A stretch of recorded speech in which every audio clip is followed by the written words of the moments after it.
Hello and welcome to This Week in the Triangle. My name is Stephen Horn. I'm an independent journalist here in North Carolina, so let's talk about some local news from the past week. So the first story we have here is once again pretty astonishing. It is another case of grooming and kidnapping here in North Carolina, this time from a home in Clayton.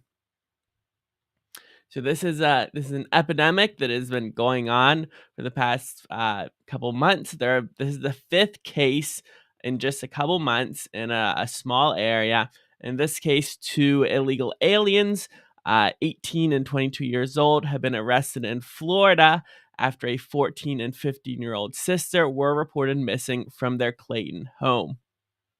So the police find the girls safe and sound at the illegal aliens' home in Daytona Beach, Florida, and that is where they are currently being held.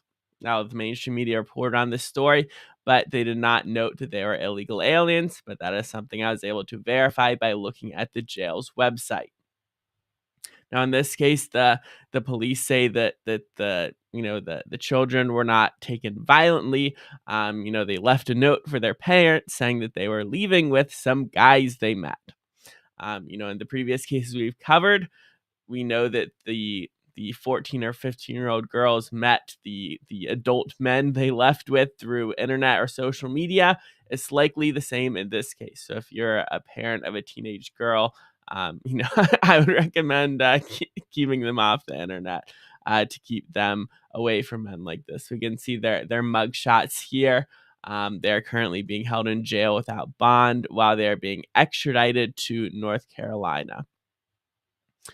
So over the past couple months in February and April, we have covered these other similar cases: a 15-year-old girl from Harnett County, a 15-year-old girl from Chatham County, a 14-year-old girl from Lee County, another girl from Chatham County, some age under 16. We didn't get the specific age on that one. And in two of these cases, it was illegals who were charged. And in this case as well, that makes it third, where illegals were charged with these crimes. And in the fourth case, it was not the information was not available whether the person in question was illegal, but they were Hispanic, like these illegal immigrants. And if we look to the correlation there, I think you have to look no further than the age of consent laws in South America, where many of the countries, the age of consent is 14 or even 13. So we have these large number of people coming from countries where they obviously have different, shall we say, social mores around adult men, engaging in relationships with 14-year-old girls. But if they come to America and do that, they will end up in prison when they get caught. And now under the Trump administration, probably deported as well. So once again, pay attention to what your children are doing on the internet. And next up, we have a correction to the story. Last week, we talked about how a mother and baby from Garner had been kidnapped for $1 million ransom. I noted that two of the three defendants charged in that case were illegal aliens that had ICE detainers already filed for them.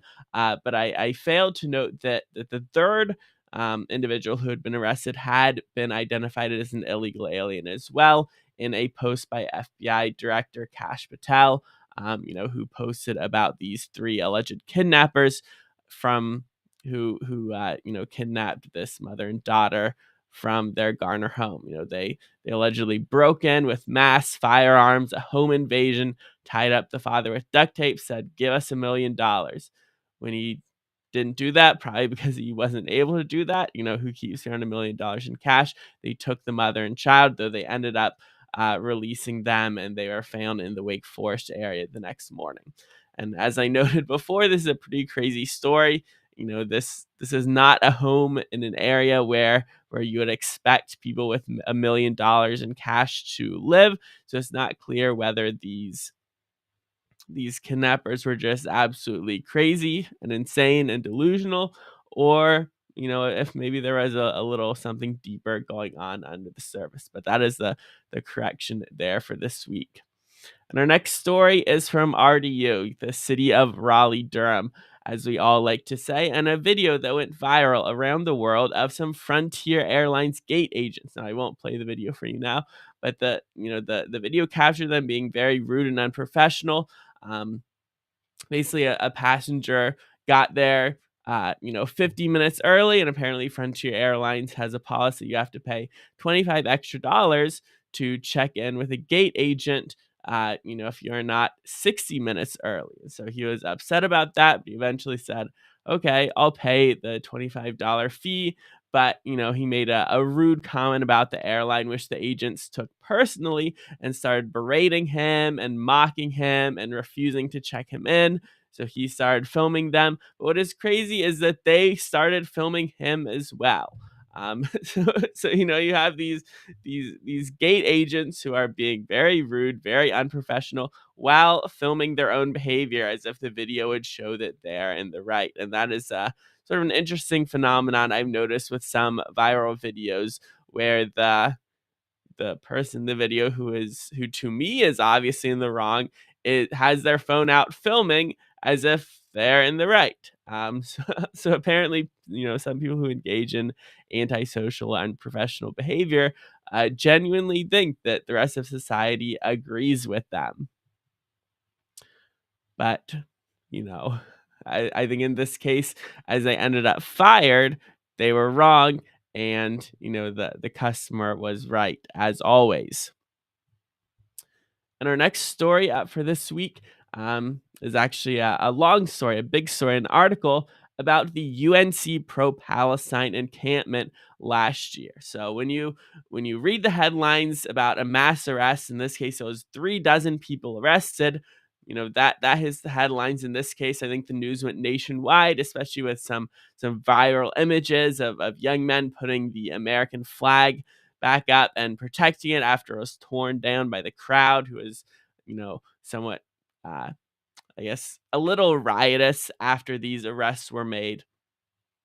But the headlines, what doesn't go as viral as the headlines of the arrests is, the slow, dragged out legal process, cases getting dismissed or resolved in various ways. So I went back after a year to write an article, sort of as a review and analysis to sort of tell people, hey, these are the results of the cases.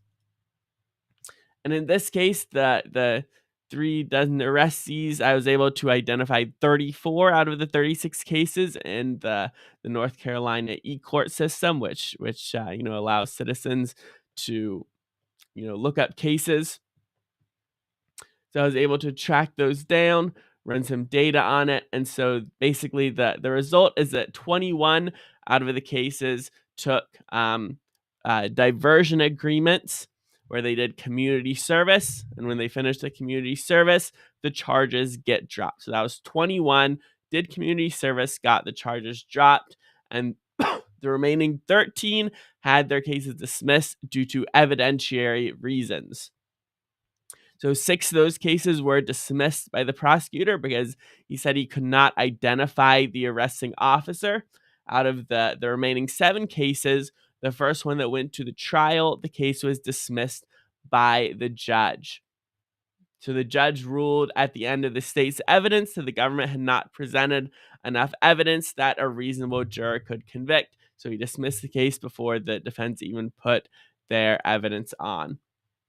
And so, in response to that ruling, the Orange County District Attorney dismissed the remaining 6 cases. So, if the defendants had all waited, if they hadn't taken these diversions, then you would have ended up with all of the cases being dismissed. But because they didn't want to take the risk, they ended up having to do the community service, and I believe over 500 hours in total.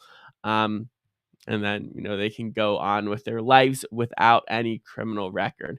And I know a lot of people who are especially offended by these protests might feel that is not sufficient punishment. But I I like to provide the facts to people to make their own analysis.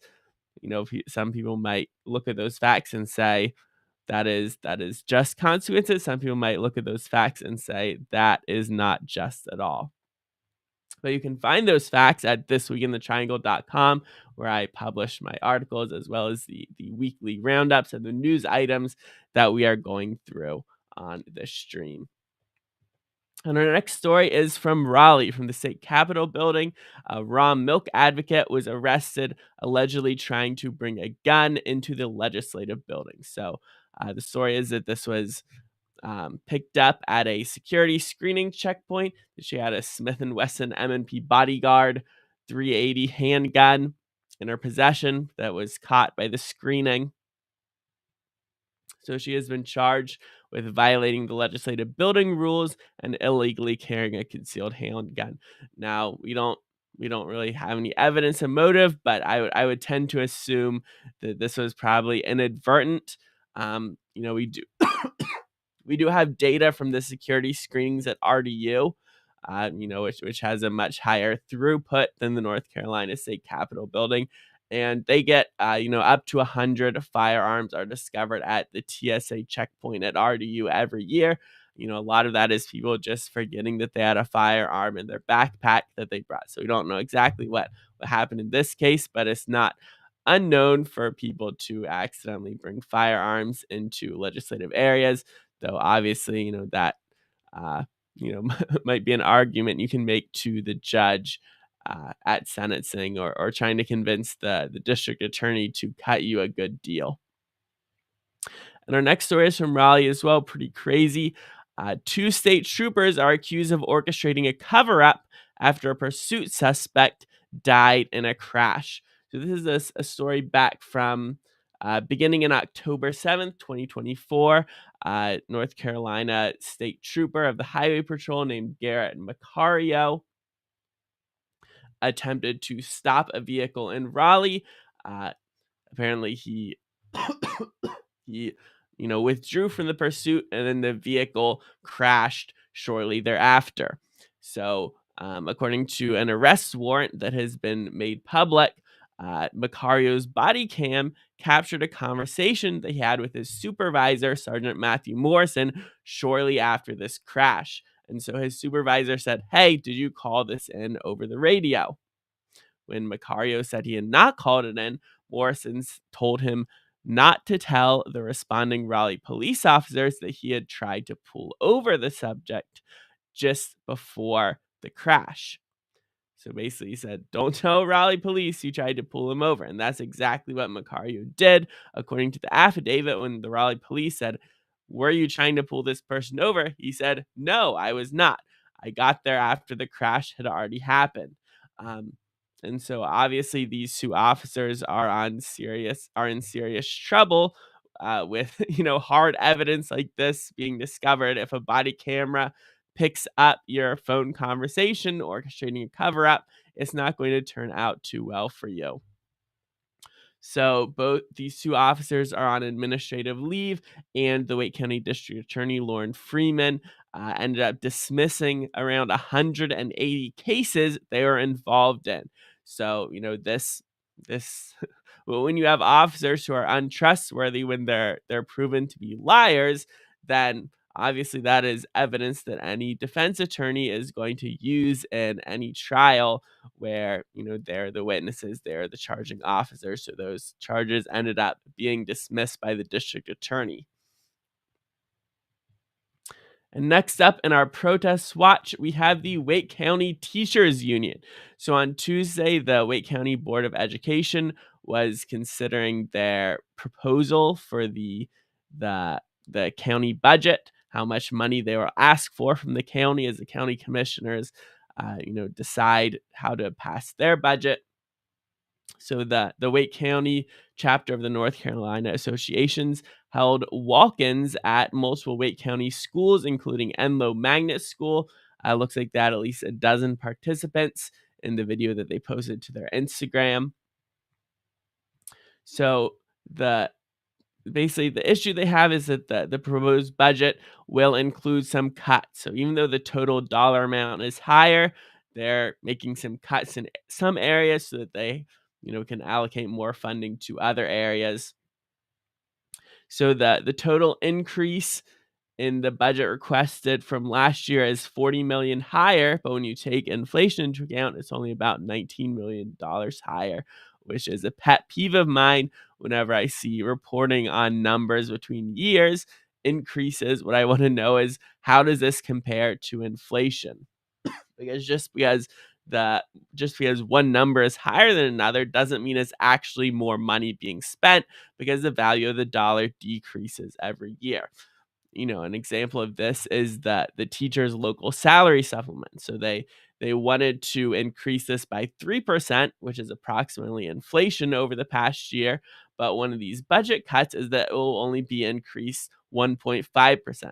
Well, guess what? If your salary is only increased by 1.5%, you're not getting a raise. You're actually getting a pay cut, because the value of the dollar has dropped more than your salary is being increased.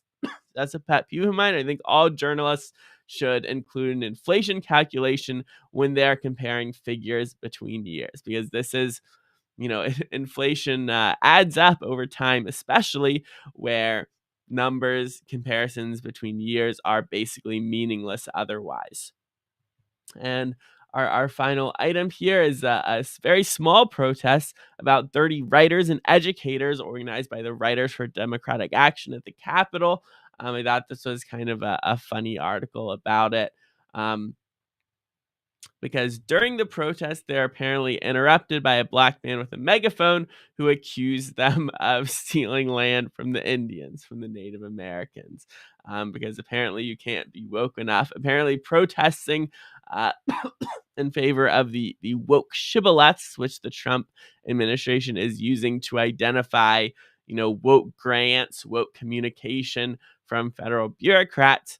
They're saying, hey, this is violating First Amendment speech if you don't give grants that use terms like pregnant person or intersectionality. These are obviously terms that are exclusively used by woke leftists, promoting that ideology. So any grant that the federal government gives out that mentions pregnant people in any way instead of pregnant mothers, pregnant women, if it says pregnant people, that the purpose of the grant is along ideological terms, and that is something that the Trump administration wants to get rid of.